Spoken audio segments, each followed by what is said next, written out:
നമുക്ക് പ്രാർത്ഥനയോടുകൂടി ഇന്നത്തെ ധ്യാനം ആരംഭിക്കാം. ദൈവത്തിൻ്റെ പരിശുദ്ധ ആത്മാവേ, നീ ഞങ്ങളിലേക്ക് ഇറങ്ങി വരണമേ എന്ന് പ്രാർത്ഥിക്കുന്നു. ധാരാളം ശ്രോതാക്കൾ ഉണ്ടാകണമേ എന്ന് പ്രാർത്ഥിക്കുന്നു. കർത്താവേ, അടിയൻ്റെ വായ തുറന്ന് സംസാരിക്കുമ്പോൾ ദൈവത്തിൻ്റെ പരിശുദ്ധാത്മാവ് തന്നെ സംസാരിക്കണം.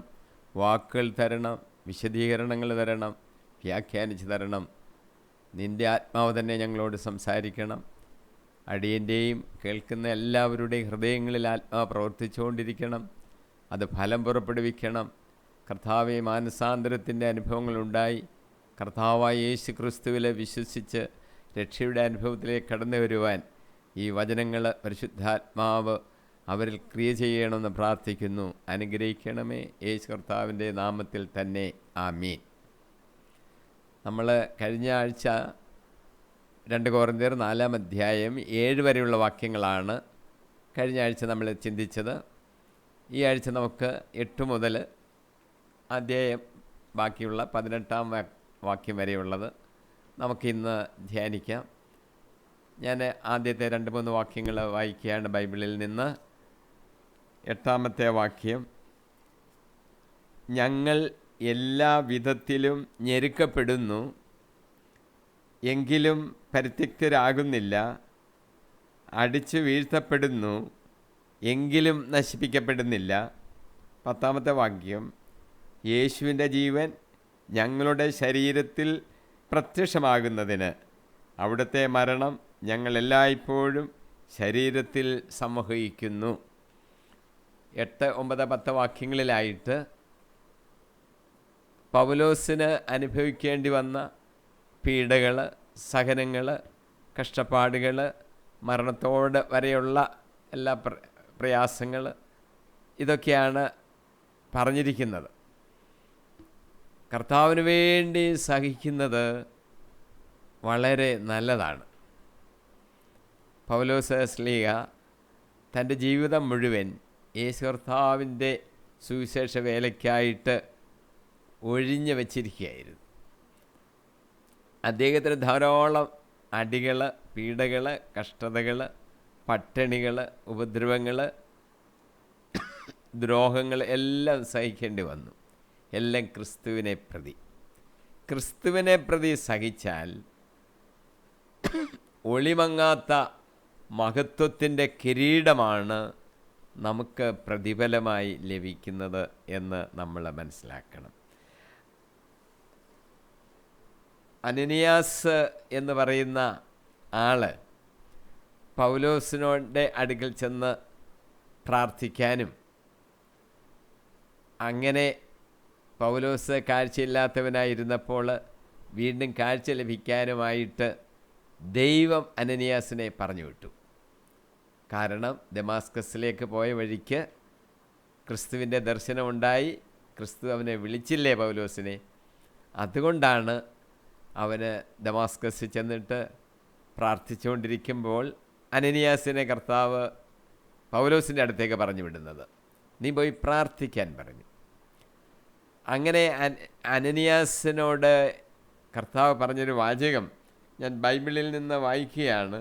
അപ്പസ്തോല പ്രവൃത്തികൾ 9-ാം അധ്യായം 16-ാം വാക്യം: എൻ്റെ നാമത്തെ പ്രതി അവൻ എത്രമാത്രം സഹിക്കേണ്ടി വരുമെന്ന് അവന് ഞാൻ കാണിച്ചു കൊടുക്കും.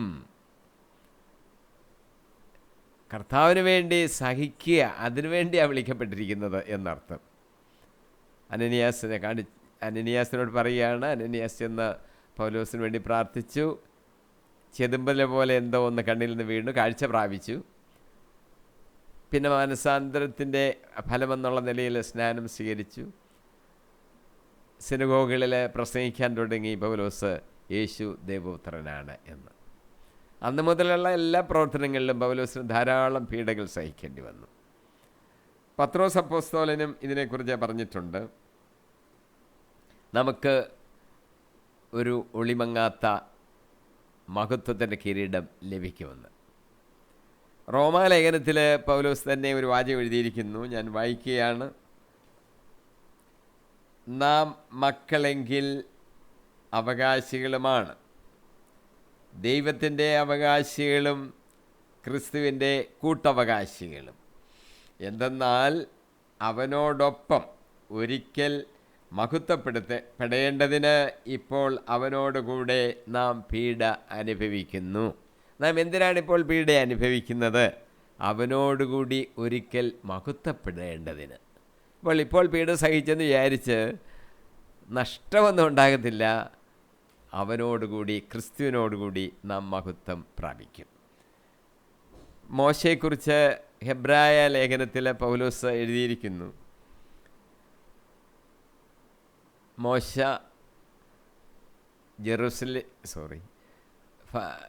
മോശ മിസ്രൈമിലെ അടുത്ത ഫറവോ ആകേണ്ട ആളാണ്. പക്ഷേ അതിന് താല്പര്യപ്പെടാതെ സ്വന്തം ജനങ്ങളുടെ പീഡകളിൽ പങ്കുപറ്റാൻ ആഗ്രഹിച്ചത്. അപ്പോൾ അതുകൊണ്ട് അതിനെ സംബന്ധിച്ച് പൗലോസോട് എഴുതിയിരിക്കുന്നത് ഹെബ്രായർ 11 അധ്യായം 25 മുതൽ 26 വരെയുള്ള വാക്യങ്ങൾ. പാപത്തിൻ്റെ നൈമിഷിക സുഖങ്ങൾ ആസ്വദിക്കാനല്ല, അതിനേക്കാൾ ദൈവജനത്തിൻ്റെ കഷ്ടപ്പാടുകളിൽ പങ്കുചേരാനാണ് അവൻ ഇഷ്ടപ്പെട്ടത്. ക്രിസ്തുവിനെ പ്രതി സഹിക്കുന്ന നിന്ദനങ്ങൾ ഈജിപ്തിലെ നിധികളേക്കാൾ വിലയേറിയ സമ്പത്തായി അവൻ കരുതി തനിക്ക് ലഭിക്കാനിരിക്കുന്ന പ്രതിഫലത്തിലാണ് അവൻ ദൃഷ്ടി പതിപ്പിച്ചത്. ആ പ്രതിഫലം വലുതായിരിക്കും, അതിലോട്ടാണ് മോശ നോക്കുന്നത്. ഇപ്പോൾ സഹിക്കുന്ന പീഡകളെക്കുറിച്ചല്ല. മോശയ്ക്ക് നമുക്കറിയാം ഉന്നതമായ സ്ഥാനം ലഭിച്ചിരിക്കുന്നത്. ദൈവത്തിൻ്റെ വലത്തും ഇടത്തും ഇരിക്കുന്ന 2 പേരാണ് മോശയും ഏലിയായും. അത്ര ഉന്നതമായ സ്ഥാനം ലഭിച്ചു. അപ്പോൾ ആ പ്രതിഫലത്തെ ലക്ഷ്യമാക്കിയാണ് മോശ ജീവിച്ചത്. പൗലോസിൻ്റെ ജീവിതം നമുക്കൊരു മാതൃകയാണ്. ക്രിസ്തുവിനെ പ്രതി കഷ്ടതകൾ സഹിക്കണം. അതിന് ഒരു മാതൃകയായിട്ട് നമുക്കിവിടെ കാണുന്നത് പൗലോസ് അപ്പോസ്തലനാണ്. അപ്പോൾ ഈ 3 വാക്യങ്ങളിൽ കൂടെ പൗലോസിന് സഹിക്കേണ്ടി വന്ന പീഡകളുടെ ഒരു ചെറിയ സൂചന പൗലോസ് പറയുകയാണ്. 11 വാക്യത്തിൽ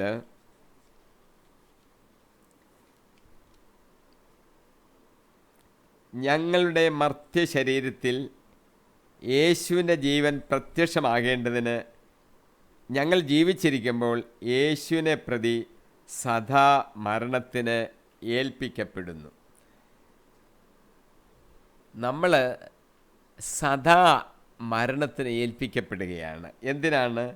യേശുവിനെ പ്രതി ജീവിച്ചിരിക്കുമ്പോൾ തന്നെ നമ്മൾ മരണത്തിന് ഏൽപ്പിക്കപ്പെടുകയാണ്. നമ്മുടെ ശരീരത്തിലെ കഷ്ടതകൾ, പ്രയാസങ്ങൾ, ഇതെല്ലാം മരണത്തിൻ്റെ ആദ്യ ഭാഗങ്ങളെന്ന് വേണേൽ വിചാരിക്കാം. ഒരിക്കലങ്ങ് മരിച്ചാൽ പിന്നെ നമുക്കൊന്നും ചെയ്യാനില്ലല്ലോ. അപ്പോൾ ഈ ലോക ജീവിതത്തിൻ്റെ എല്ലാ കഷ്ടതകളും ആ മരണത്തിൻ്റെ ആദ്യ ഭാഗങ്ങളാണ്. അപ്പോൾ അതെല്ലാം നമ്മൾ സഹിക്കുകയാണ്. അതാണ് പൗലോസ് വീണ്ടും എടുത്ത് നമ്മളോട് പറയുന്നത്. ഗലാത്യ ലേഖനം 2 അധ്യായം 20 വാക്യത്തിൽ പൗലോസ് പറയുന്നു, ഇനി ഞാനല്ല ജീവിക്കുന്നത്, ക്രിസ്തുവാണ് എന്നിൽ ജീവിക്കുന്നത്.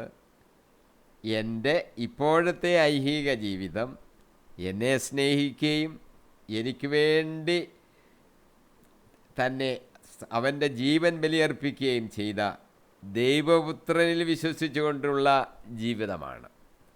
ഞാൻ മരിച്ചു, ക്രിസ്തു എന്നിൽ ജീവിക്കുന്നത് ഒരു പുതിയ ജീവിതമാണ്. ഇനി ഞാനല്ല യഥാർത്ഥത്തിൽ ജീവിക്കുന്നത്, ക്രിസ്തു എന്നിൽ ജീവിക്കുന്നു. പൗലോസ് പറഞ്ഞത് എല്ലാ ക്രിസ്തീയ വിശ്വാസികളും അംഗീകരിച്ച് അനുവർത്തിക്കേണ്ട ഒരു കാര്യമാണ്. നമ്മൾ അങ്ങ് വലിയ ആളായിട്ട് ജീവിക്കാനല്ല, പിന്നെയോ നാം മരിക്കുന്നു ക്രിസ്തുവിനെ പ്രതി, ക്രിസ്തു നമ്മളിൽ ജീവിക്കുന്നു. ആ രീതിയിലാകണം നമ്മുടെ ഈ ലോകത്തിലെ ജീവിതം. മരിക്കുന്നതുകൊണ്ട് കുഴപ്പമൊന്നുമില്ല. ഗിരിപ്രഭാഷണത്തിൽ യേശു പറഞ്ഞ കാര്യങ്ങൾ ഓർമ്മപ്പെടുത്തുകയാണ്. നിൻ്റെ വലത്ത് കണ്ണ് നിനക്ക് പാപഹേതു ആകുന്നെങ്കിൽ ചുഴഞ്ഞെടുത്ത് എറിഞ്ഞു കളയുക. 2 കണ്ണുകളും ഉള്ളവനായി നരകത്തിൽ പതിക്കുന്നതിനെക്കാട്ടിൽ എത്രയോ നല്ലതാ ഒരു കണ്ണേ ഉള്ളെങ്കിലും ഒരു കണ്ണോടുകൂടി സ്വർഗരാജ്യത്തിൽ പ്രവേശിക്കുന്നത്. മത്തായിയുടെ സുവിശേഷം 5 അധ്യായം 29-30 വാക്യങ്ങൾ. അതിൽ തന്നെ 11-12 വാക്യങ്ങളിൽ യേശു കർത്താവ് പറയുന്നു, ക്രിസ്തുവിനെ പ്രതി അവഹേളനം സഹിക്കേണ്ടി വന്നാൽ നിങ്ങൾ ആഹ്ലാദിക്കുവീൻ, ആനന്ദിച്ച് ആഹ്ലാദിക്കുവീൻ. കാര്യം അത് ശ്രേഷ്ഠമായ കാര്യമാണ്. ക്രിസ്തുവിനെ പ്രതി നമുക്ക് സഹിക്കേണ്ടി വരുന്നത് ശ്രേഷ്ഠകരമായ കാര്യമാണ്. അപ്പോൾ ഇപ്പോൾ കുറച്ച് അവഹേളനമോ, കൈ ഒരു ഭാഗം പോയാലോ, ഒരു കണ്ണ് പോയാലോ ഒന്നും നമ്മൾ വിഷമിക്കാനില്ല. അതെല്ലാം ക്രിസ്തുവിനെ പ്രതിയാണെങ്കിൽ നമുക്ക് തീർച്ചയായിട്ടും പ്രതിഫലം ലഭിക്കും. പത്രോസ് തന്നെ ഈ വിഷയത്തെക്കുറിച്ച് എഴുതിയിട്ടുണ്ട്. 1 പത്രോസ് 5-ാം അധ്യായം 10-ാം വാക്യം, തൻ്റെ നിത്യമഹത്വത്തിലേക്ക് ക്രിസ്തുവിൽ നിങ്ങളെ വിളിച്ചിരിക്കുന്ന അനുഗ്രഹദാതാവായ ദൈവം നിങ്ങളെ അല്പകാലത്തെ സഹനത്തിന് ശേഷം പൂർണ്ണരാക്കുകയും സ്ഥിരീകരിക്കുകയും ശക്തീകരിക്കുകയും ചെയ്യും. അല്പകാലത്തെ സഹനങ്ങളാണ്. 70-80 വർഷങ്ങളല്ലേ ഉള്ളൂ. അല്പകാലത്തെ സഹനങ്ങൾ സഹിച്ചാൽ നമുക്ക് വലിയ പ്രതിഫലമാണ് സ്വർഗത്തിൽ ലഭിക്കുന്നത്. നമ്മളെ പൂർണ്ണരാക്കുന്നു, നമ്മളെ സ്ഥിരീകരിക്കുന്നു, നമ്മളെ ശക്തരാക്കുന്നു. അത് നമ്മൾ ഓർത്ത് വേണം ഈ ലോകത്തിൽ ജീവിക്കുവാൻ. ലോകദൃഷ്ടിയ വലിയ ആൾക്കാരാകാൻ വേണ്ടി അല്ല, ദൈവത്തെ പ്രതി, ക്രിസ്തുവിനെ പ്രതി സഹിക്കുകയും മരണപ്പെടുകയും ചെയ്യണം. നമുക്ക് വലിയ പ്രതിഫലം ലഭിക്കും. 12-ാമത്തെ വാക്യം ഞാൻ വായിക്കുകയാണ്.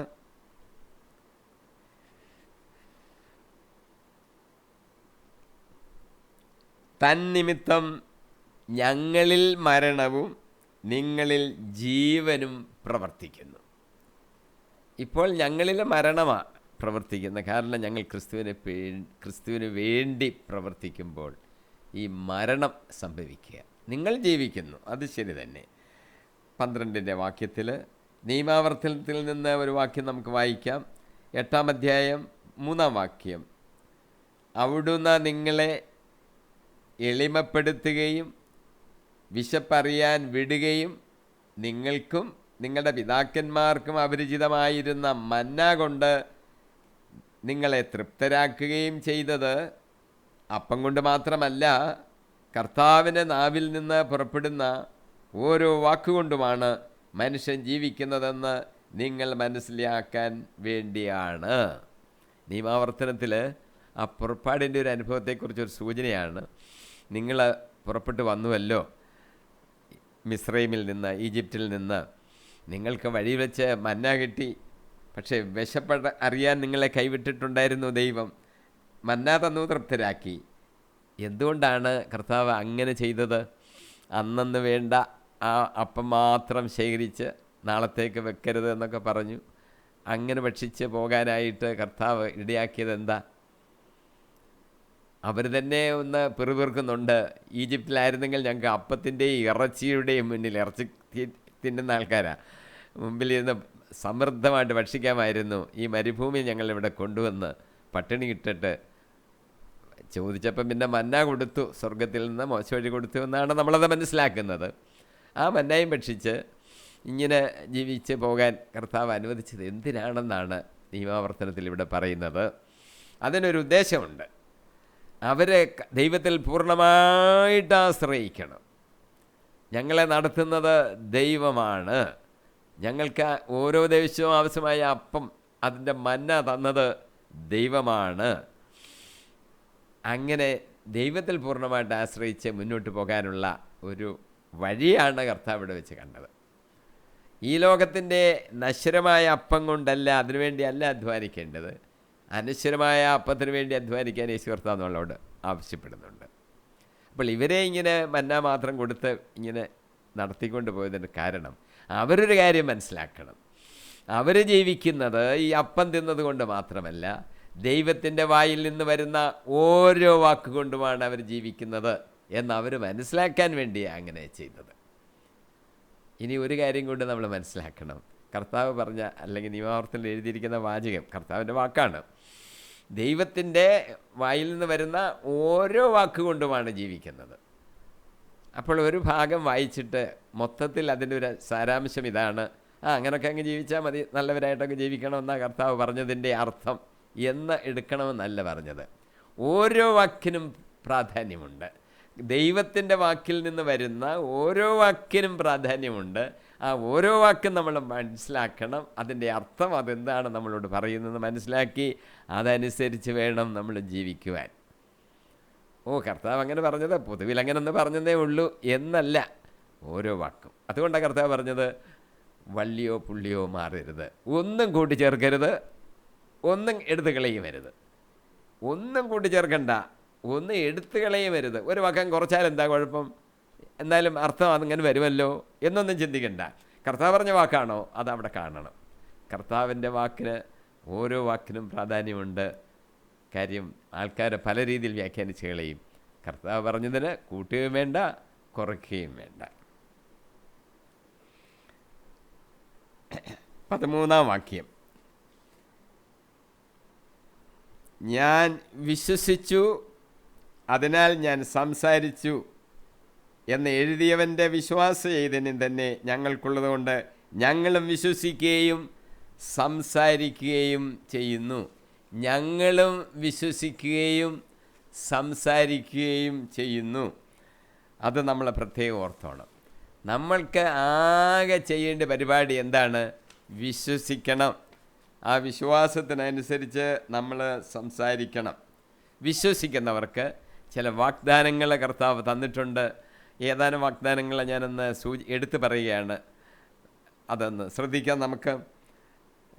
നമുക്ക് പ്രാർത്ഥനയ്ക്ക് മറുപടി ലഭിക്കും.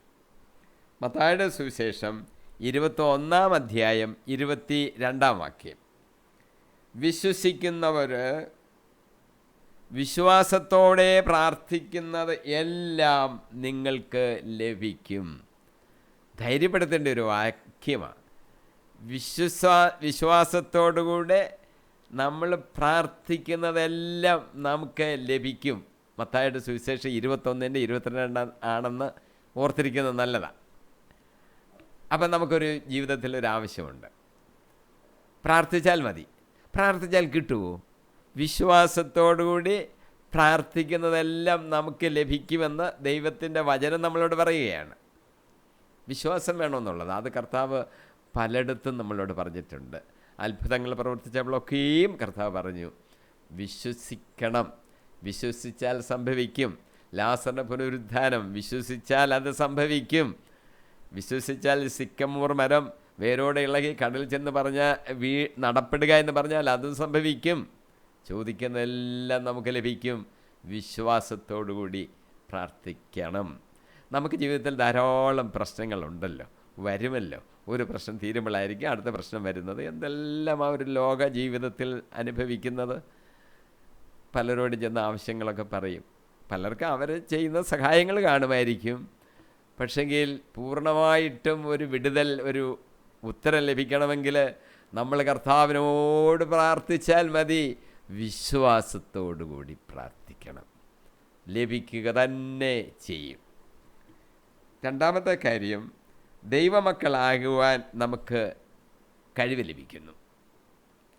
യോഹന്നാൻ്റെ സുവിശേഷം 1-ാം അധ്യായം 12-ാം വാക്യത്തിൽ പറയുന്നു, തന്നെ സ്വീകരിച്ചവർക്കെല്ലാം, തൻ്റെ നാമത്തിൽ വിശ്വസിച്ചവർക്കെല്ലാം ദൈവമക്കളാവാൻ അവൻ കഴിവ് നൽകി.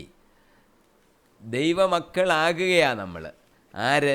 വിശ്വസിച്ചവരെല്ലാം ദൈവമക്കളാകുകയാണ്. ദൈവമക്കളാകണ്ടേ? ദൈവമക്കളാകാതെ നമുക്കിവിടെ കഴിഞ്ഞുകൂടാൻ ഒക്കുമോ? അഥവാ ഇവിടെ അങ്ങ് കഴിഞ്ഞുകൂടി അങ്ങ് മരിച്ചു പോയാൽ മതിയോ? സ്വർഗത്തിൽ ചെല്ലണ്ടേ? അതിന് നമ്മൾ വീണ്ടും ജനിക്കണം, ദൈവത്തിൻ്റെ മക്കളായി മാറണം. എങ്ങനെ ദൈവത്തിൻ്റെ മക്കളായി മാറും? കർത്താവായ യേശുവിനെ നമ്മുടെ രക്ഷകനായിട്ടും കർത്താവായിട്ടും വിശ്വസിച്ച് ഏറ്റുപറയുകയും വായ്കൊണ്ട് ഏറ്റുപറയുകയും വിശ്വസിച്ചവരെ സ്നാനപ്പെടുകയും ചെയ്യാൻ യേശു കർത്താവ് പറഞ്ഞിട്ടുണ്ട്. അപ്പോൾ ദൈവത്തിൻ്റെ മക്കളായി മാറാമെങ്കിൽ, ആ വിശ്വാസത്തിൽ നമ്മൾക്ക് എത്താമെങ്കിൽ നമുക്ക് സ്വർഗരാജ്യവും ലഭിക്കും. വിശ്വസിക്കുന്നവർക്ക് ദൈവമക്കളാകുവാനുള്ള കഴിവ് അവൻ നൽകി. മൂന്നാമത്തെ കാര്യം, നമുക്ക് ശക്തി ലഭിക്കും. യോഹന്നാന്റെ സുവിശേഷം 14-12 പറയുന്നു, സത്യം സത്യമായി ഞാൻ നിങ്ങളോട് പറയുന്നു. യേശു കർത്താവ് പറയുന്ന വാചകമാണ്, എന്നിൽ വിശ്വസിക്കുന്നവനും ഞാൻ ചെയ്യുന്നത് തന്നെ ചെയ്യും. കർത്താവിൽ വിശ്വസിക്കുന്ന ആൾക്കാർ കർത്താവ് ചെയ്യുന്ന ആ അത്ഭുതങ്ങൾ വരെ ചെയ്യുവാനുള്ള പ്രത്യേക ശക്തി കർത്താവ് തന്നിരിക്കുന്നു വിശ്വസിക്കുന്നവർക്ക്. അടുത്ത ഒരു പ്രത്യേകത, നമുക്ക് ആത്മസ്വസ്ഥത ലഭിക്കും. ഹെബ്രായ ലേഖനം 4:3 പറയുന്നു, വിശ്വസിച്ചവരായ നാം എല്ലാം ഒരു വിശ്രമത്തിലേക്ക് പ്രവേശിക്കുന്നു. ഈ വിശ്രമം എന്ന് പറയുന്നത് സ്വർഗരാജ്യത്തിൽ നമുക്ക് കിട്ടുന്ന ഒരു വിശ്രമത്തെക്കുറിച്ചാണ് പറയുന്നത്. ആ വിശ്രമം നമുക്ക് ലഭിക്കണമെങ്കിൽ ഇവിടെ നമ്മൾ വിശ്വസിക്കണം എന്ന് ചുരുക്കം. അഞ്ചാമത് നമ്മൾ മനസ്സിലാക്കേണ്ടത്, ആരെയാണ് വിശ്വാസത്തിലേക്ക് കർത്താവ് തിരഞ്ഞെടുത്തത്? ഈ ലോകത്തിലെ ദരിദ്രരെ, വിജ്ഞാനികളെ ഒന്നുമല്ല, പാവപ്പെട്ടവരെ. യാക്കോബ് അപ്പസ്തോലൻ 2-ാം അധ്യായം 5-ാം വാക്യം, ദൈവം ലോകത്തിൽ ദരിദ്രരായവരെ വിശ്വാസത്തിൻ്റെ സമ്പന്നരും തന്നെ സ്നേഹിക്കുന്നവർക്ക് വാഗ്ദാനം ചെയ്ത രാജ്യത്തിൻ്റെ അവകാശികളും ആക്കി തീർക്കേണ്ടതിന് തിരഞ്ഞെടുത്തിരിക്കുന്നില്ലയോ? ആരെ? ദരിദ്രരെയും ഈ ലോകത്തിലെ പാവപ്പെട്ടവരെയുമാണ് കർത്താവ് തിരഞ്ഞെടുത്തിരിക്കുന്നത് എന്ന് നമ്മൾ മനസ്സിലാക്കണം. വിശ്വാസികൾക്ക് ആത്മീയമായ ഒരു അടിത്തറ, ഒരു ഫൗണ്ടേഷനുണ്ട്. അത് 1 പത്രോസ് 2-ാം അധ്യായം 6-ാം വാക്യത്തിൽ, ഇതാ സിയോനിൽ ഞാൻ ഒരു കല്ല് സ്ഥാപിക്കുന്നു, തിരഞ്ഞെടുക്കപ്പെട്ട ഒരു മൂലക്കല്ല്, അതിൽ വിശ്വസിക്കുന്നവൻ ഒരിക്കലും ലജ്ജിക്കുകയില്ല. ഒരു മൂലക്കല്ലാണ് യേശു ക്രിസ്തു. അതിൽ വിശ്വസിക്കുന്നവൻ ഒരിക്കലും ലജ്ജിക്കുകയില്ല. കർത്താവിൽ വിശ്വസിക്കുന്നവർക്ക് ലജ്ജിക്കേണ്ടി വരുന്നില്ല എന്ന് ചുരുക്കം. അതിൽ വിശ്വസിക്കുന്നവർക്ക് ഒരിക്കലും ലജ്ജിക്കേണ്ടി വരുന്നില്ല. മൂലക്കല്ലാണ്. നമ്മൾ എടുത്തു പറഞ്ഞത് ഒരു അടിസ്ഥാന കല്ലാണ്. നമുക്ക് കയറി നിൽക്കാൻ ഉറപ്പുള്ള പാറയാണ് യേശു കർത്താവ്. അത് നമ്മൾ പ്രത്യേകം ഓർത്തോണം. ഏഴാമത് പറയുന്നത്, ആത്മീയമായ ഒരു ഉറപ്പ് നമുക്കുണ്ടാകുന്നു. 1 യോഹന്നാൻ 5-ാം അധ്യായം 14-ാം വാക്യം, അവൻ്റെ ഇഷ്ടത്തിനൊത്ത് എന്തെങ്കിലും നാം ചോദിച്ചാൽ അവിടുന്ന് നമ്മുടെ പ്രാർത്ഥന കേൾക്കും എന്നാണ് അവനിലുള്ള ഉറപ്പ്. നമുക്ക് യേശുക്രിസ്തുവിലൊരു ഉറപ്പുണ്ട്. അവൻ്റെ ഇഷ്ടത്തിനനുസൃതമായി നാം എന്ത് ചോദിച്ചാലും നമുക്കത് ലഭിക്കും. ഇത് നമുക്ക് ഉറപ്പാണെന്നുള്ളത് ഉറപ്പിച്ചോണം.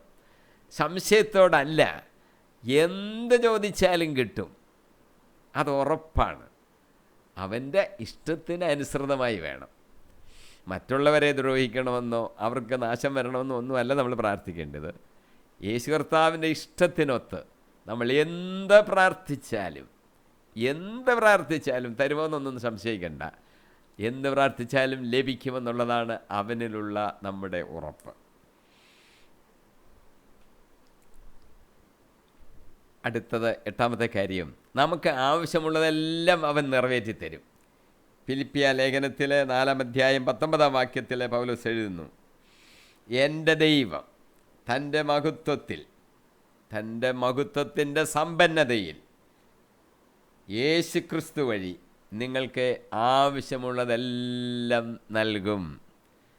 ആവശ്യമുള്ളതെല്ലാം കർത്താവ് തരും. അവൻ്റെ സമ്പന്നതയിൽ നിന്നാണ് നമുക്ക് ലഭിക്കുന്നത്.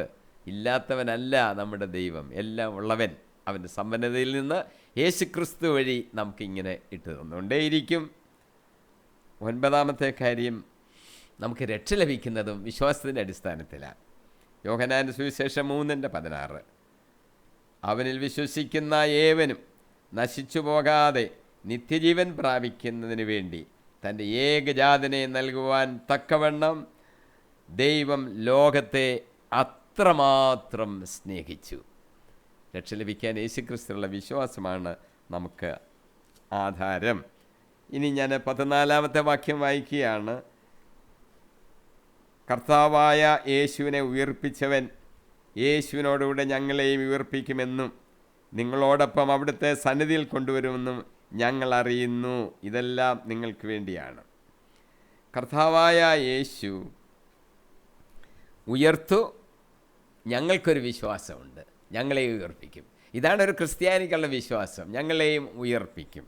1 തെസലോനിക്ക 4:14 പൗലോസ് എഴുതിയിരിക്കുന്നു, യേശു മരിക്കുകയും വീണ്ടും ഉയർക്കുകയും ചെയ്തു എന്ന് നാം വിശ്വസിക്കുന്നത് പോലെ യേശുവിൽ നിദ്ര പ്രാപിച്ചവരെ ദൈവം അവനോടുകൂടി ഉയർപ്പിക്കും. ഇതാണ് നമ്മുടെ വിശ്വാസം. ഇനി നമ്മൾ ഈ പുനരുദ്ധാനത്തിൽ വിശ്വസിക്കുന്നില്ല എന്ന് വിചാരിക്കൂ, നമ്മൾ എത്ര നിർഭാഗ്യരാ.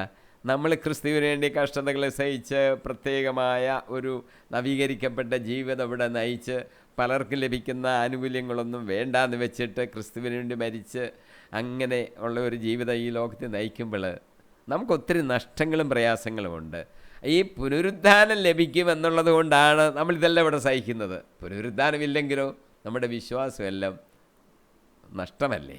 നമ്മൾ മറ്റു മനുഷ്യരെക്കാട്ടിൽ നിർഭാഗ്യരാണെന്ന് വിചാരിക്കേണ്ടി വരും. നമ്മൾ ക്രിസ്ത്യാനികൾ പുനരുദ്ധാനത്തിൽ വിശ്വസിക്കുന്നു. ഇനി ഞാൻ 15-ാമത്തെ വാക്യം വായിക്കുകയാണ്. കൂടുതൽ ആളുകളിൽ കൃപ സമൃദ്ധമാകുന്നത് വഴി ദൈവമഹത്വത്തിന് കൂടുതൽ കൃതജ്ഞത അർപ്പിക്കപ്പെടുന്നു. കൃതജ്ഞത ഉണ്ട്, കൂടുതൽ കൃതജ്ഞത. പിന്നെ പറഞ്ഞിരിക്കുന്നു കൂടുതൽ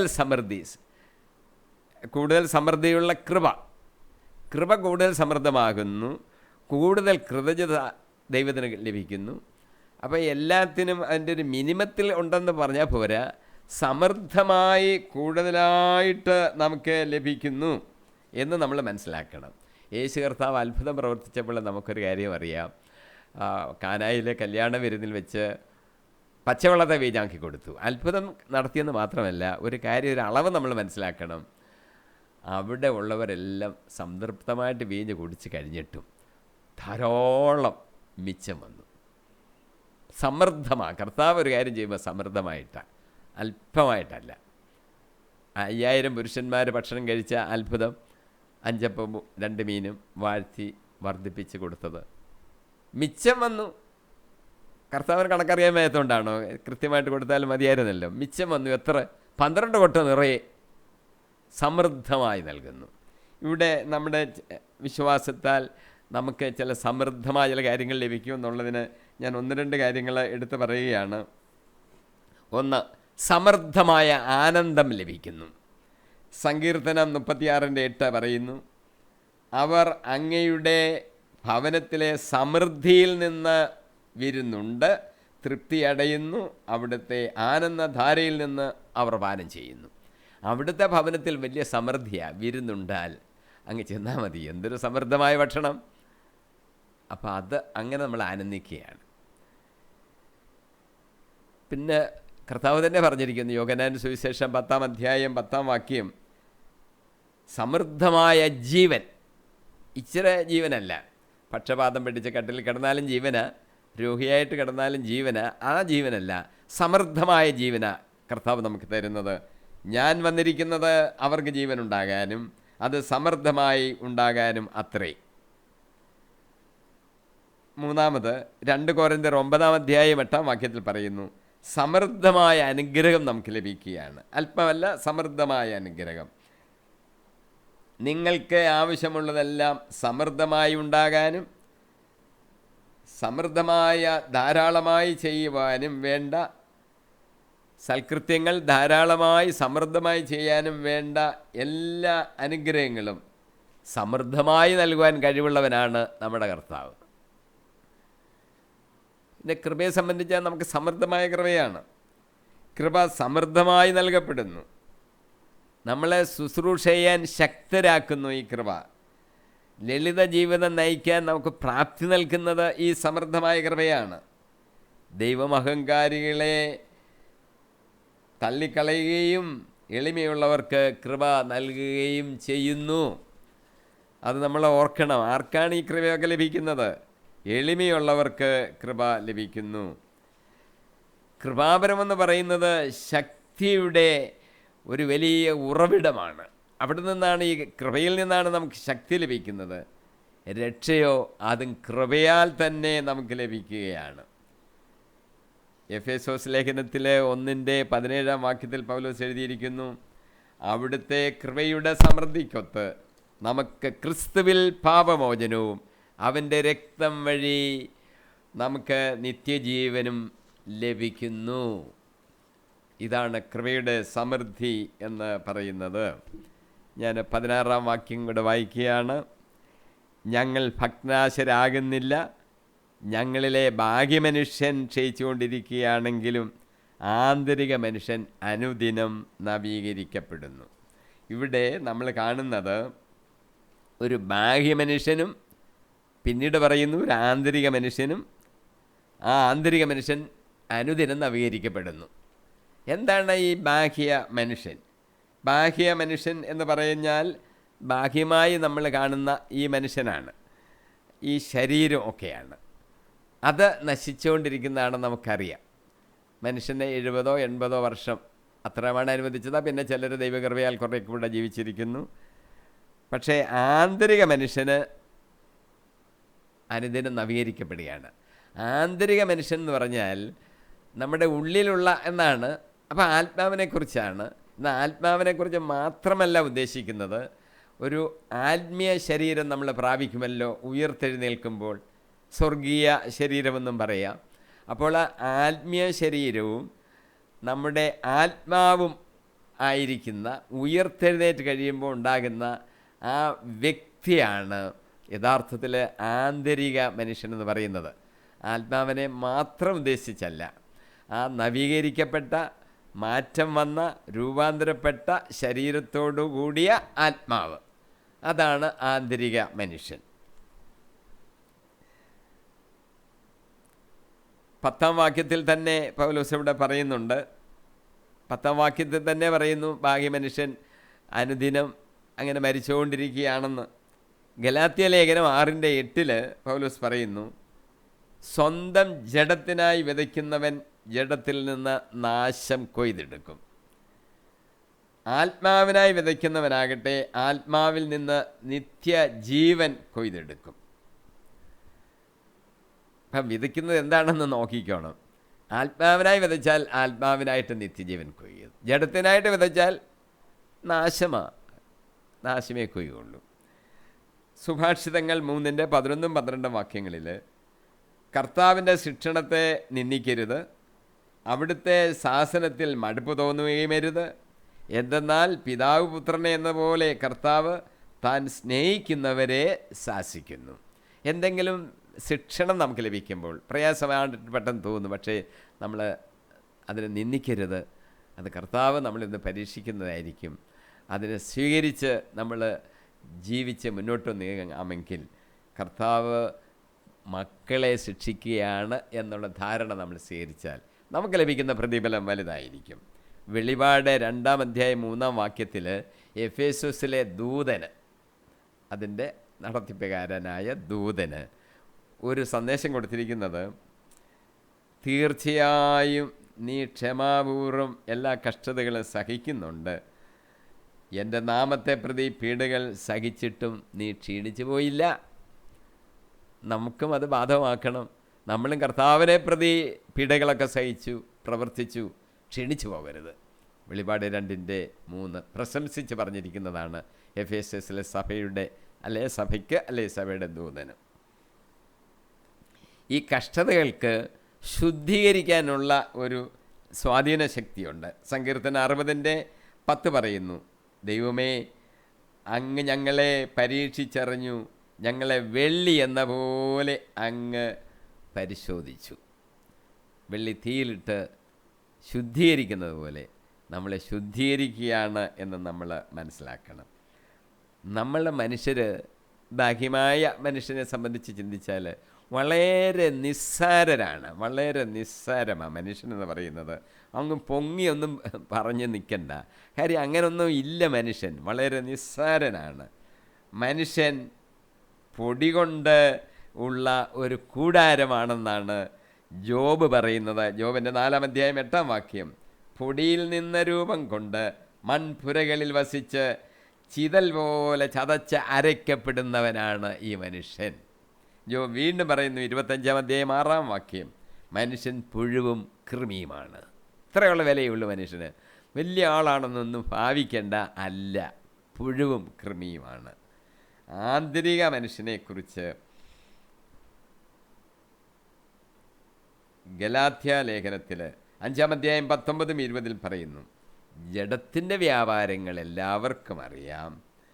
അഥവാ വ്യഭിചാരം, അശുദ്ധി, ദുർവൃത്തി, വിഗ്രഹാരാധന, ആഭിചാരം, ശത്രുത, കോപം, അസൂയ, കലഹം, മാത്സര്യം, ഭിന്നത, വിഭാഗീയ ചിന്ത, വിദ്വേഷം, മദ്യപാനം, മധുരോത്സവം, ഇവയും ഈദൃശമായ മറ്റ് പ്രവൃത്തികളുമാണ്. അതാണ് ഈ ജഡത്തിൻ്റെ മനുഷ്യൻ. ആന്തരിക മനുഷ്യൻ അങ്ങനെ ആകരുത് എന്നാണ് പൗലോസ് അപ്പോസ്തലൻ പറയുന്നത്. അതുകൊണ്ടാണ് ആ വാചകത്തിൽ പറഞ്ഞിരിക്കുന്നത്, അനുദിനം നവീകരിക്കപ്പെടണം. അനുദിനം നവീകരിക്കപ്പെടണം. ഒരു ദിവസം അങ്ങ് ഒന്നിച്ചങ്ങ് നവീകരിക്കപ്പെടും എന്നല്ല, നമ്മൾ എല്ലാ ദിവസവും നവീകരിക്കപ്പെടണം. അപ്പോൾ നമ്മൾ ചിന്തിക്കണം, ഇന്നലത്തെക്കാട്ടിൽ ഞാൻ ഇന്ന് അല്പം കൂടെ എങ്കിലും നവീകരിക്കപ്പെട്ടിട്ടുണ്ടോ എന്ന് ചിന്തിക്കണം. അനുദിനം മനസ്സിലാക്കണം, അതിൽ വ്യത്യാസം ഉണ്ടാകണം. അത് നമ്മൾ മനസ്സിലാക്കണം. നമ്മൾ ഓരോ ദിവസവും ക്രിസ്തുവിനെ പോലെ ആകണം. ശിഷ്യൻ, നമ്മളെല്ലാം ശിഷ്യരാണല്ലോ, ഗുരുവിനെ പോലെ ആകണം, പൂർണ്ണത വരണം. ഒറ്റ ദിവസം കൊണ്ടല്ല, ഒറ്റ ദിവസം കൊണ്ട് ഇതെല്ലാം കൂടെ പ്രയാസമായിരിക്കാം. ദിവസം ദിവസം ഇങ്ങനെ നവീകരിക്കപ്പെട്ടു വരണം ക്രിസ്തുവിൻ്റെ ഓടൊപ്പം. അതാണ് പറഞ്ഞിരിക്കുന്നത്. യേശയ്യായുടെ പുസ്തകത്തിൽ യേശയ്യ ഇങ്ങനെ പറഞ്ഞിരിക്കുന്നു. യേശയ്യായുടെ പുസ്തകം 40-ാം അധ്യായം 28 മുതൽ 31 വാക്യങ്ങളിൽ യേശയ്യ പറഞ്ഞിരിക്കുന്നത്, കർത്താവ് നിത്യനായ ദൈവവും ഭൂമി മുഴുവൻ്റെയും സൃഷ്ടാവുമാണ്. അവിടുന്ന് ക്ഷീണിക്കുകയോ തളരുകയോ ഇല്ല. അവിടുത്തെ മനസ്സ് അഗ്രാഹ്യമാണ്. തളർന്നവനെ അവിടുന്ന് ബലം നൽകുന്നു, ദുർബലനെ ശക്തി പകരുകയും ചെയ്യുന്നു. ദൈവത്തിൽ ആശ്രയിക്കുന്നവർ വീണ്ടും ശക്തി പ്രാപിക്കും. അവർ കഴുകന്മാരെ പോലെ ചിറകടിച്ച് ഉയരും. അവർ ഓടിയാലും ക്ഷീണിക്കുകയില്ല, നടന്നാൽ തളരുകയും ഇല്ല എന്ന് മനസ്സിലാക്കണം. അതുകൊണ്ട് ഓടണം, നവീകരിക്കപ്പെട്ടുകൊണ്ടേയിരിക്കണം. കഴുകന്മാരെ പോലെ ചിറകിട്ടടിച്ച് ഉയരണം. ഇല്ല, ചത്തുപോയി എന്ന് വിചാരിക്കണ്ട, നവീകരിക്കപ്പെട്ട് വീണ്ടും പറന്നുയരണം. അതാണ് ഒരു ക്രിസ്ത്യാനിയോടുള്ള ആഹ്വാനം. യേശയ്യ പറഞ്ഞതാണ്, നമുക്കത് ബാധകം തന്നെ. അടുത്ത വാചകം ഞാൻ വായിക്കുകയാണ്.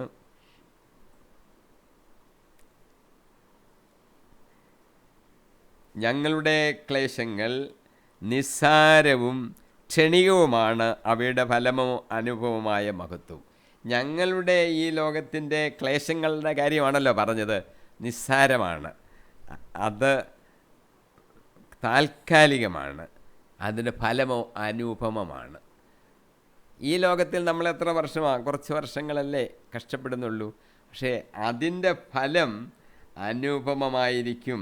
സഭാപ്രസംഗകൻ, ഞാനത് വായിച്ച് കേൾപ്പിക്കാം, ഇങ്ങനെയാണ് പറഞ്ഞിരിക്കുന്നത്. 7-ാം അധ്യായം 3-ാം വാക്യം, ചിരിക്കുന്നതിനേക്കാൾ മേന്മ കരയുന്നതാണ്. അത് മുഖം മ്ലാനമാക്കുമെങ്കിലും ഹൃദയത്തിന് ആശ്വാസം നൽകും. അത് നമ്മൾ ഓർത്തോണം. ഇപ്പോൾ നമ്മൾ കുറച്ച് കഷ്ടപ്പെടുന്നുണ്ടായിരിക്കും, മുഖമൊന്നും മ്ലാനമായിരിക്കും, പക്ഷേ ആശ്വാസം ലഭിക്കും. അത് നമ്മൾ ഓർത്തോണം. ഇപ്പോഴെല്ലാം ക്ഷണികമായിട്ട് ചെറിയ പീഡകളുണ്ട്, പക്ഷേ നമുക്ക് കിട്ടുന്നത് വലിയ അനുപമമായ മഹത്വങ്ങളായിരിക്കും. കഷ്ടപ്പെടുന്നവരെ സംബന്ധിച്ചിടത്തോളം ബൈബിള് ചില വാഗ്ദാനങ്ങൾ നൽകിയിട്ടുണ്ട്. ഏതാനും വാഗ്ദാനങ്ങൾ ഞാനൊന്ന് ഓർമ്മപ്പെടുത്താം. നല്ല ദിവസങ്ങൾ നമുക്ക് ഉണ്ടാകും. സങ്കീർത്തനം 30:5 പറയുന്നു, കർത്താവിൻ്റെ കോപം നിമിഷ നേരത്തേക്കേ ഉള്ളൂ, അവിടുത്തെ പ്രസാദം ആജീവനാന്തം നിലനിൽക്കുന്നു. രാത്രി വിലാപമുണ്ടായേക്കാം, പക്ഷേ പ്രഭാതത്തോടെ സന്തോഷത്തിൻ്റെ വരവായി. അത് നമ്മൾ ഓർത്തോണം. രണ്ടാമതൊരു കാര്യം, നമുക്കൊരു വിടുതൽ ലഭിക്കും. സങ്കീർത്തനം തന്നെ പറയുന്നു 34, 19, 20, നീതിമാന്റെ ക്ലേശങ്ങൾ അനവധിയാണ്, അവയിൽ നിന്നെല്ലാം കർത്താവ് അവനെ മോചിപ്പിക്കും. അവൻ്റെ അസ്ഥികൾ കർത്താവ് കാത്തു സൂക്ഷിക്കും, അവയിൽ ഒന്നുപോലും തകർക്കപ്പെടുകയില്ല. നീതിമാൻ്റെ കാര്യമാണ് പറഞ്ഞത്. നീതിമാൻ കഷ്ടതകൾ വരും, അവന് അടിക്കപ്പെടും, അസ്ഥികൾക്കൊക്കെ പ്രശ്നങ്ങളുണ്ടാകും, പക്ഷേ അതിൻ്റെ അസ്ഥികൾ ഒന്നുപോലും തകർക്കപ്പെടുകയില്ല. അതോട് ഓർത്തോണം. ഇത് എല്ലാവരെക്കുറിച്ചും പറഞ്ഞതാണെങ്കിലും പ്രത്യേകമായി യേശുക്രിസ്തുവിനെ ബാധിക്കുന്ന ഒരു കാര്യമാണ്. അവൻ്റെ അസ്ഥികൾ ഒന്നുപോലും തകർക്കപ്പെടുകയില്ല. അവൻ നീതിമാനായതുകൊണ്ട് അസ്ഥികൾ തകർക്കപ്പെട്ടില്ല. ക്രൂശമരണത്തെക്കുറിച്ച് നമുക്കറിയാമല്ലോ, അസ്ഥികൾ അവർ തകർത്തില്ല. വേറൊരു വാഗ്ദാനം, സകലതും നന്മയ്ക്കായി പരിണമിപ്പിക്കുന്നു. റോമർ 8:28 എല്ലാവർക്കും കാണാതറിയാവുന്ന വാചകമാണ്. ദൈവത്തെ സ്നേഹിക്കുന്നവർക്ക്, അവിടുത്തെ പദ്ധതി അനുസരിച്ച് വിളിക്കപ്പെട്ടവർക്ക് അവിടുന്ന് സകലവും നന്മയ്ക്കായി പരിണമിപ്പിക്കുന്നു എന്ന് നമുക്കറിയാമല്ലോ. റോമർ 8:28. പിന്നീടുള്ള ഒരു ഗുണം, നമുക്ക് ക്രിസ്തുവിൻ്റെ പീഡകളോട് ഒരു കൂട്ടായ്മ ഉണ്ടാകുന്നു. 1 പത്രോസ് 4 13, 12, 13 പ്രിയപ്പെട്ടവരെ, നിങ്ങളെ പരിശോധിക്കാനായി അഗ്നിപരീക്ഷകൾ ഉണ്ടാകുമ്പോൾ അപ്രതീക്ഷിതമായി എന്തോ സംഭവിച്ചാൽ എന്നതുപോലെ പരിഭ്രമിക്കരുത്. ക്രിസ്തുവിൻ്റെ പീഡകളിൽ നിങ്ങൾക്ക് പങ്കുചേരുന്നതിൽ നിങ്ങൾ ആഹ്ലാദിക്കുവീൻ. ക്രിസ്തുവിൻ്റെ പീഡകളിലെ ഒരു പങ്കുചേരലാത്. അതുകൊണ്ട് നിങ്ങൾ ആഹ്ലാദിച്ചുകൊണ്ടാൽ മതി എന്നാണ് പൗലോസ് അപ്പോസ്തലൻ നമ്മളോട് ഇവിടെ പറയുന്നത്. അത് നമ്മൾ ഓർത്തോണം. എന്നിട്ട് 1-2 വാചകങ്ങൾ കൂടെ ഞാൻ പറയുകയാണ്.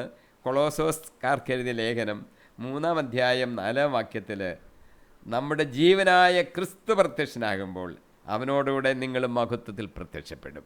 നമുക്ക് ലഭിക്കാനിരിക്കുന്ന ആ ഫലം മഹത്വമേറിയതാണ്, അനുഭവമാണെന്ന് പറഞ്ഞല്ലോ. അപ്പോൾ നമുക്ക് മഹത്വത്തിൽ പ്രത്യക്ഷപ്പെടും. നമ്മളും ജീവനായ ക്രിസ്തു പ്രത്യക്ഷപ്പെടുമ്പോൾ നമ്മൾ അവൻ്റെ അടുത്ത മഹത്വത്തിൽ നമ്മളും പ്രത്യക്ഷപ്പെടും. ഫിലിപ്പിയ ലേഖനം 3:21 പൗലോസ് പറയുന്നു, സകലത്തെയും തനിക്ക് കീഴ്പ്പെടുത്താൻ കഴിയുന്ന ശക്തി വഴി അവൻ നമ്മുടെ ദുർബല ശരീരത്തെ തൻ്റെ മഹത്വമുള്ള ശരീരം പോലെ രൂപാന്തരപ്പെടുത്തും. നമ്മൾ ആ ഫലമൊക്കെ പ്രതീക്ഷിച്ചുകൊണ്ടാണ് ഇവിടെ ജീവിക്കുന്നത്. 18 വാക്യം കൂടെ വായിക്കുമ്പോൾ ആ അധ്യായം തീരുകയാണല്ലോ. അതുകൊണ്ട് വായിച്ച് നമുക്ക് ധ്യാനിച്ച് ഇന്നത്തെ ധ്യാനം അവസാനിപ്പിക്കാം. ദൃശ്യമായവയല്ല, അദൃശ്യമായവയാണ് നമ്മുടെ ലക്ഷ്യം. ദൃശ്യങ്ങൾ നശ്വരങ്ങളാണ്, അദൃശ്യങ്ങൾ അനശ്വരങ്ങളും. ദൃശ്യവും അദൃശ്യവുമായ ഉണ്ട്. ദൃശ്യമെന്ന് പറഞ്ഞാൽ നമ്മൾ ഈ കാണുന്നതൊക്കെയാണ്. ഈ ഭൂമിയിൽ നമ്മൾ കാണുന്ന എല്ലാം ദൃശ്യമാണ്. അദൃശ്യമായ എന്ന് പറയുന്നത് നമ്മൾ മാലാഖമാർ ഉദാഹരണമായിട്ട് പറയാം, അദൃശ്യമാണ്. നമ്മൾ പറയത്തില്ലേ, ദൃശ്യവും അദൃശ്യമായ സകലതും സൃഷ്ടിച്ചത് ആരാണ്? നമ്മുടെ കർത്താവ് സൃഷ്ടിച്ചു എന്ന് നമ്മൾ പറയും. പ്രാർത്ഥനയിലും നിത്യാവിശ്വാസ പ്രമാണത്തിലും നമ്മൾ ചൊല്ലുന്നുണ്ട്. കാണപ്പെടുന്നവയും കാണപ്പെടാത്തയുമായ. ദൃശ്യം എന്ന് പറഞ്ഞ ഇതെല്ലാമാണ്. പക്ഷേ ദൃശ്യങ്ങളെല്ലാം നശ്വരങ്ങളാണെന്നാണ് പറഞ്ഞേക്കുന്നത്. അത് നശിച്ചു പോകും. മനുഷ്യൻ തന്നെ നശിച്ചു പോകുമല്ലോ. ശരീരം നശിക്കുന്നെങ്കിലും പുതിയൊരു ശരീരം നമുക്ക് ലഭിക്കും. മാലാഖമാരെന്ന് പറയുന്നത് അദൃശ്യമാണ്, കാരണം അവർ ആത്മാവാണ്. നമ്മൾ മാലാഖമാരെന്ന് പറയുന്നതിൻ്റെ അർത്ഥം അവരെ ഏൽപ്പിച്ച ഉദ്യോഗത്തിൻ്റെ, ആ ജോലിയുടെ പദവിയുടെ പേരാണ്. അവർ ദൈവത്തിൻ്റെ വാക്കുകൾ ശ്രദ്ധിച്ച് കേട്ട് അതൊരു ദൂതെന്നുള്ള നിലയിൽ പറയേണ്ട ആൾക്കാരോട് പറയും. അതാണ് ഈ മാലാഖമാർ എന്നുള്ള വാക്കുകൊണ്ട് ഉദ്ദേശിക്കുന്നത്. ഗബ്രിയേൽ മാലാഖയാണല്ലോ യോഹന്നാൻ സ്നാപകൻ്റെയും യേശുവിൻ്റെയും ജനനത്തെക്കുറിച്ചുള്ള അറിയിപ്പമെന്നും പറഞ്ഞത്. അപ്പം മാലാഖമാർ അങ്ങനെയാണ്. അവർ വ്യക്തികളാണ്, ബുദ്ധിയും മനസ്സുമുള്ളവരാണ്, തേജസ്സുള്ളവരാണ്. തേജസ്സിനെ കുറിച്ച് ചിന്തിച്ചാൽ ഒരു കാര്യം നമുക്ക് മനസ്സിലാകും. മറ്റ് സകല സൃഷ്ടികളെയും പിന്നിലാക്കുന്നത് അവരുടെ തേജസ് കൊണ്ടാണ്. യഥാർത്ഥത്തിൽ മാലാഖമാർ നമ്മുടെ സേവകരാണ്. നമ്മൾ സ്വർഗത്തോട്ട് ചെല്ലുമ്പോൾ നമ്മുടെ സേവകരായിട്ട് സൃഷ്ടിച്ചിരിക്കുകയാണ്. ഈ ഭൂമിയിൽ കാവൽ മാലാഖമാരുണ്ട്. സേവനമാണ് അവരുടെ ജോലി. എങ്കിലും ആ തേജസ്സിനെ സംബന്ധിച്ച് പറയുമ്പോൾ ഇപ്പോൾ അവർ എല്ലാ ജീവജാലങ്ങളെക്കാട്ടിലും അവർ ഉന്നതരാണ്. ബാക്കി എല്ലാത്തിനും അവർ പിന്നിലാക്കുന്നു. അവർക്ക് ആ തേജസ്സുണ്ട്. അതാണ് അദൃശ്യമായതിനെക്കുറിച്ച് ചിന്തിക്കുമ്പോൾ. ദൃശ്യമായെന്ന് പറഞ്ഞാൽ നമ്മൾ ഈ കാണുന്ന സകലതുമാണ്. നമ്മളെ ശരീരവും മൃഗങ്ങളും എല്ലാം നശ്വരങ്ങളാണെന്ന് ഓർക്കണം. അത് നമ്മൾ ഓർക്കണം. പക്ഷെങ്കിൽ നമുക്ക് ലഭിക്കുന്നത് പ്രതിഫലം വലുതായിരിക്കും. ഈ കാണുന്നതെല്ലാം പോയാലും അദൃശ്യമായത് അതാണ് നിലനിൽക്കുന്നത്. നമ്മൾ ഈ ഭൂമിയിൽ ജീവിക്കുമ്പോൾ, അമ്മയുടെ വയറ്റിൽ നിന്ന് നമ്മൾ ഈ ഭൂമിയിൽ ജീവിച്ചു 70 അല്ലെങ്കിൽ 80 ബൈബിൾ പറഞ്ഞ അനുസരിച്ച്. പിന്നെ ജീവിക്കുന്നത് ഒരു പ്രത്യേക കൃപയാൽ ജീവിക്കുന്നു. ചില 120 വയസ്സ് ജീവിക്കുന്നവരുണ്ടായിരിക്കും. പക്ഷെ നശിച്ചു പോകുന്നതാണ്. ഈ സ്വർഗരാജ്യത്തിലേക്ക് നമ്മൾ പോകുമ്പോൾ പലർക്കും ഒരു സംശയമുണ്ട്, ഈ ശരീരത്തോടു കൂടിയാണോ? ശരീരത്തിനൊരു രൂപാന്തരീകരണം ഉണ്ടാകും, നമ്മൾ മനസ്സിലാക്കണം. യേശു കർത്താവ് ഉയർത്തെഴുന്നേറ്റപ്പോൾ ആ ശരീരത്തിൻ്റെ പ്രത്യേകതയുണ്ട്. അത് നമ്മൾ ഒരു പ്രാവശ്യം പഠിച്ചതാണ്. അപ്പോൾ മഹുദ്ധീകൃതമായ ശരീരമെന്ന് പറയും, ആത്മീയ ശരീരമെന്നോ സ്വർഗീയ ശരീരമെന്നോ എന്നൊക്കെ പറയാം. അത് അദൃശ്യമായ ആത്മാവിൻ്റേതായ ഒരു പ്രത്യേകത അതിനുണ്ട്. ആ ശരീരത്തോടു കൂടിയാണ് നമ്മുടെ ആത്മാവും കൂടെ സ്വർഗരാജ്യം നിത്യജീവൻ പ്രാപിക്കുന്നത് എന്ന് നമ്മൾ മനസ്സിലാക്കണം. ഈ അകത്തിരിക്കുന്ന ആത്മാവിനെയാണ് നമ്മൾ നവീകരിച്ച സ്വർഗത്തിലോട്ട് കൊണ്ടുപോകേണ്ടത്. ഈ ലോകത്തിലെ നശ്വരമായ കാര്യങ്ങൾക്ക് വേണ്ടി പരിശ്രമിച്ചാൽ അതായിരിക്കും നമ്മുടെ ഫലം അവസാനം. അതിനല്ലല്ലോ നമ്മളുടെ ലക്ഷ്യം. നമ്മുടെ ലക്ഷ്യം ഈ ഭൂമി കുറച്ചുനാൾ ജീവിച്ചിരുന്നെങ്കിൽ ചത്ത് മണ്ണോട് ചേരുക അല്ല, നവീകരിക്കപ്പെടണം എന്ന് പറയുന്നത് അതുകൊണ്ടാണ്. അമ്മയുടെ വയറ്റിൽ നിന്ന് നമ്മൾ ജനിച്ചു, വളരുന്നു, ഭക്ഷണം കഴിക്കുന്നു, പ്രായമാകുമ്പോൾ അങ്ങ് മരിക്കുന്നു. ഇതാണോ നമ്മുടെ ജീവിത ലക്ഷ്യം? അല്ല. നമ്മൾ ഏൽപ്പിച്ചിരിക്കുന്ന ആത്മാവ് അത് സ്വർഗരാജ്യത്തിലൂടെ പ്രവേശിക്കണം. കർത്താവ് പറഞ്ഞില്ലേ ഒരു ഉപമയിൽ, ഈ ധനവാനായ മനുഷ്യനോട്, ഇന്ന് രാത്രിയിൽ നിൻ്റെ ആത്മാവിനെ തിരികെ ചോദിച്ചാൽ പകരം നീ എന്ത് കൊടുക്കും? ആത്മാവിനെ തിരികെ കൊടുക്കണം. അത് മഹത്കൃതമായൊരു ശരീരം ധരിച്ച ദൈവത്തിൻ്റെ സന്നിധിയിൽ തേജസ്സോടുകൂടി അവൻ ഇരിക്കുന്നിടത്ത് നമ്മൾ പോയിരിക്കാൻ നമ്മൾ നവീകരിക്കപ്പെടണം. അതിന് നമ്മളെന്താ ചെയ്യേണ്ടത്? അവൻ്റെ വാക്കുകൾ വിശ്വസിക്കണം, അവനെ കർത്താവായിട്ട് വിശ്വസിച്ച് ഏറ്റുപറയണം, രക്ഷകനായിട്ട് വിശ്വസിക്കണം. എന്നിട്ട് സ്നാനപ്പെടണമെന്ന് ബൈബിളിൽ പറഞ്ഞിട്ടുണ്ട്. വിശ്വസിക്കുന്നവർക്കുള്ളത് സ്നാനം. അങ്ങനെ സ്നാനപ്പെട്ട് കർത്താവിൽ വിശ്വസിച്ച് അങ്ങനെ ആകുമ്പോൾ നമുക്ക് എന്ത് ലഭിക്കും? നിത്യജീവൻ ലഭിക്കും. അവൻ മാലാഖമാരുടെ തേജസ്സോടുകൂടി മഹത്വത്തോടുകൂടി അവൻ വരും. നമ്മളെയും അങ്ങനെ എടുക്കും. നമുക്ക് അവസാനം ലഭിക്കുന്നത് നിത്യജീവൻ, സ്വർഗഭാഗ്യം, യേശുവിൻ്റെ മുഖം നേരെ ഡയറക്റ്റായിട്ട് കണ്ട്. പൗലോസ് പറഞ്ഞില്ലേ, കണ്ണാടിയിലെന്ന പോലെ ഇപ്പം കാണുന്നത്, പിന്നെ നമ്മൾ അഭിമുഖമായി കാണും. അപ്പോൾ അങ്ങനെ കണ്ട് ജീവിക്കുവാൻ നമുക്ക് എന്ത് ജോലി അവിടെ തരുന്നത് നമ്മൾ ചെയ്യും. അങ്ങനെ ജീവിക്കാനുള്ള ഭാഗ്യം നമുക്ക് ലഭിക്കാൻ തക്കവണ്ണം നമ്മുടെ ആന്തരിക മനുഷ്യനെ സദാ നവീകരിച്ചുകൊണ്ടിരിക്കണം. ദൈവത്തിൻ്റെ പരിശുദ്ധാത്മാവ് നമ്മളെ സഹായിക്കട്ടെ. ഇനിയും അടുത്ത ധ്യാനം 66-ാമത്തെ എപ്പിസോഡിൽ നമുക്ക് 5-ാമത്തെ അധ്യായം ധ്യാനിക്കാം. അതുവരെ മാത്രമല്ല, നമ്മുടെ ജീവിതത്തിൻ്റെ അന്ത്യം വരെയും ദൈവത്തിൻ്റെ പരിശുദ്ധാത്മാവ് നമ്മളെ നയിക്കട്ടെ എന്ന് പ്രാർത്ഥിക്കുന്നു. കാത്തുകൊള്ളട്ടെ. യേശു കർത്താവിന് വിലയേറിയ നാമത്തിൽ തന്നെ. ആമേൻ, ആമേൻ, ആമേൻ.